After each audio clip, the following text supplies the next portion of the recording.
Hello friends नमस्कार जय जगन्नाथ। चलतु आज गोटे हेल्दी ब्रेकफास्ट बनैबा जोटा पिला ठारू बड़ मान समस्त को बहुत पसंद आसीबो।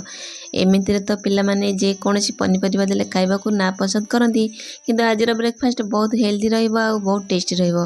वीडियो को फुल वॉच करंतु, जदि भल लागो लाइक करिवे, कमेंट करिवे, शेयर करिवे।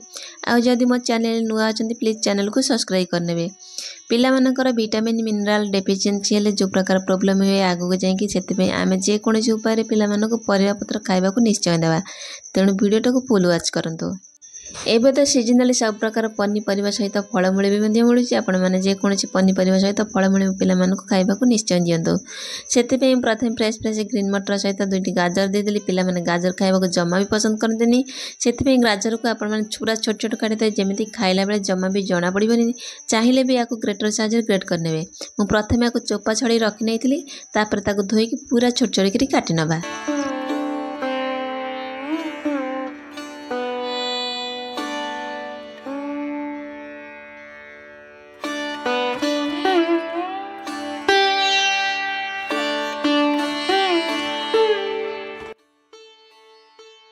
ता सहित गोटे फूलकोबी अल्प 4-5 फाकुड़ा खंडे फूलकोबी को आम छोट छोट कर काटि नवा। आपन चाहिए प्रथम हलदी पानी धोईकी टिक काटि पारे, छोट छोट करेंगे ना तो प्रथम छोट छोट कर काटिकी धोई पारे। आपड़ आ जगह आउ जेकोसी परिबा यूज करने को चाहूबे यूज करेंगे। मो पाखे जी परिबा अवेलेबल थिला मुझे ही परिबा यूज करी। आपड़ चाहिए बीन्स, अलगा कैप्सिकम, अलगा जेकोसी परिबा यूज करके पिला मानकु बनैकी टिफिन दे पारे कि आपड़ निज ब्रेकफास्ट ऐड कर पारे।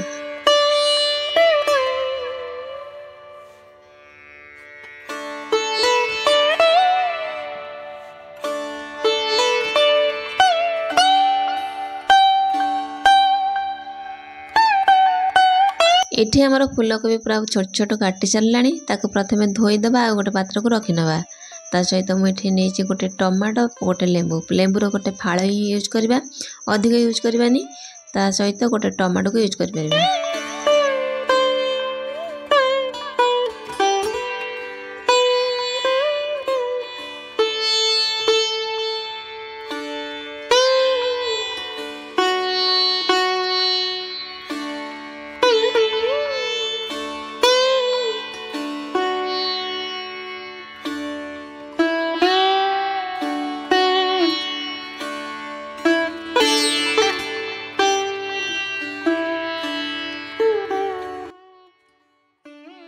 एठे बसई गोटे कड़ई, मुझे तो आज बिना पियाज रसुण बनाऊँगी से गोटे बड़ चामच दबा रिफाइन तेल। आपड़ चाहिए सोरिष तेल रे पियाज देंगे यूज कर। सहित गोटे चामच देदबा जीरा, ता सहित 2टा सुखिला लंका आ कि अदा छेचा को दबा टिके भाजी नबा। अदा टिके क्रंचनेस गला परे आम ताकू बेसी पड़ानी, अल्प टिके हल्का भाजी नबा। से टिके भाजी गला परे गोटे पिंच खंडे हिंग दबा, अधिक दबानी, हिंगुड़ा डाइजेशन बहुत काम दिए।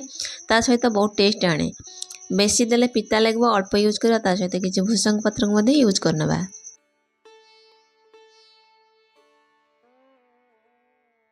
भूसंग पत्र अल्प टिके भाजी गला परे आमे सेथिरे काटिकी रखिथा फूलकोबी दबा, अल्प टिके भाजी नबा। तार क्रंचीनेस जावा परे तापरे आ रखिथिबा आमे ग्रीन मटर, गाजर, ता सहित टमाटो को देदबा। आपण चाहे कैप्सिकम, बीन्स दे पारिबे, अलगा जेकोसी परिबा मध्ये एठी ऐड कर पारिबे।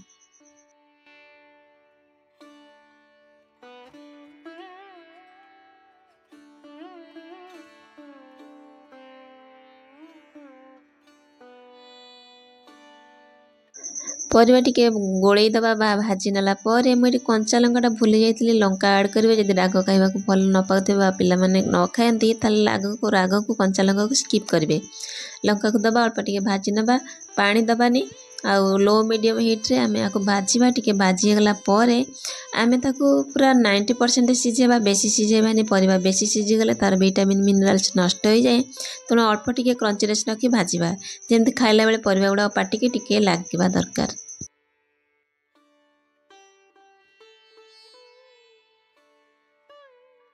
तापर मुझे गोटे गिना कंचा सुजी, आपड़ चाहिए आगुरी भाजिक ऐड करेंगे। मुझे देकर या गोटे मिनट हाई फ्लेम रे पूरा भलसे भाजी ने जी तेल थी से आब्जर्व कर नहीं जावा। तापर पूरा भलसे हल्का लाइट ब्राउन कलर हवा पर्यंत भाजीदबा।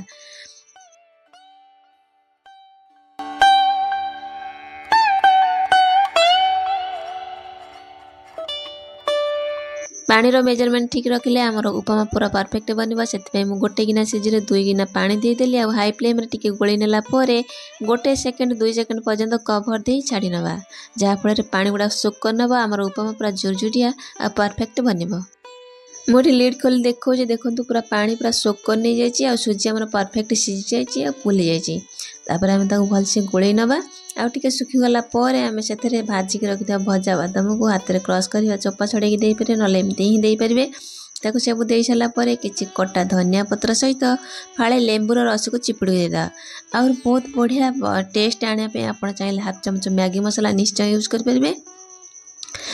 अल्प हाफ चामच खंडे चीनी आड करेंगे कहीं लेंबू रस आम देइथिबा टमाटर स्वाद को इनहांस कर माने मीठाटा को बालांस कर कटा मीठा फ्लेवर रे उपमा बहुत बढ़िया लगे। आप प्रोसेस बनातु मुझे डालमा सहित उपमा बनई आप बिना प्याज आलू तरकारी कि मटर तरकारी जेकोसी रेसिपी बनई कि आ सहित खाईपर ना खाली तो एमती खाइबे बहुत बढ़िया लगे। केमती लगे आज रेसिपी कमेंट सेक्शन में श्योर जनइबे। पुणी आसबि गोटे विलेज स्टाइल रेसिपी सहित रही। नमस्कार, जय जगन्नाथ।